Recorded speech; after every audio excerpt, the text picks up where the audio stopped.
What's up, y'all? This is East Heaven. I'm just chilling up here. I'm visiting Carolina for the weekend, and it's beautiful out here. It's gorgeous. The sun's shining. The air is a little crisp. It's a little bit crisper than what I'm used to, but it's nice out here. I like the feeling. I'm enjoying it. But I wanted to talk about sacrifices. There are a lot of different ways that people present sacrifices. Like they talk about it in many different ways because a sacrifice is kind of a universal thing, but you frame it in different circumstances and situations. So for one situation, you might be dealing with ritual magic where you have a sacrifice of some food, or people even sometimes sacrifice animals. People, which is it's not a really, it's not a, I would say it's not the best way to go about doing things like that.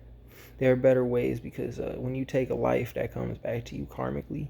You sacrificing a life to do this, that, or the other thing. Just make sure your intentions is pure. Usually, the right path is the long and narrow, straight and narrow, the more difficult one. They say no rest for the wicked, and even less for the righteous. But and the righteous path is the only path that will survive in the end. I'm saying that point blank, period. The pure path, the pure road, and it has to be true purity. It's a very straight and narrow thing. That path is usually the right path to take, and we usually know it. Our conscience tells us with the first thought that we should do this, that, or the other thing. But then we start questioning it. Doubt comes into place. All these different forces that push us away from the original thought, or what we already knew intuitively, that our body already knew was true. And that could get confusing sometimes. But sacrifices. A sacrifice is there's an anime back in the day called Full Metal Alchemist. And in Full Metal Alchemist there was like this golden rule, right? They were alchemists, but it was like a military type association for the most part. You had other people that did alchemy, but there was a whole military branch of people that did alchemy, and they were the toughest warriors on the battlefield, basically. Yeah, it was extreme. They were killing like they were exterminating cities, man, just to fuel them, which isn't cool. And that's the interesting part. It's actually modeled after the war in Iraq, but like in a different way. Like it's a whole different country, but like this is partially taken from that.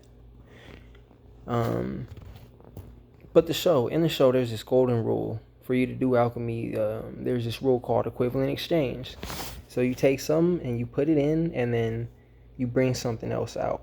So you need like that equivalent in matter, basically, was what they were talking about.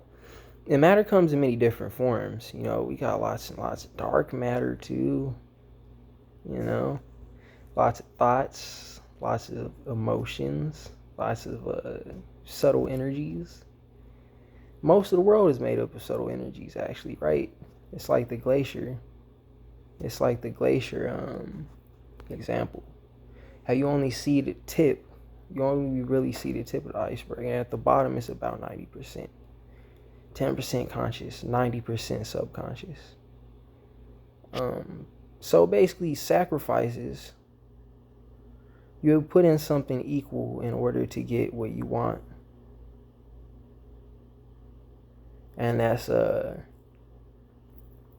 can see that in different ways. They say in like the law of attraction, you have to match the vibration of what you want, basically, in order to bring it in.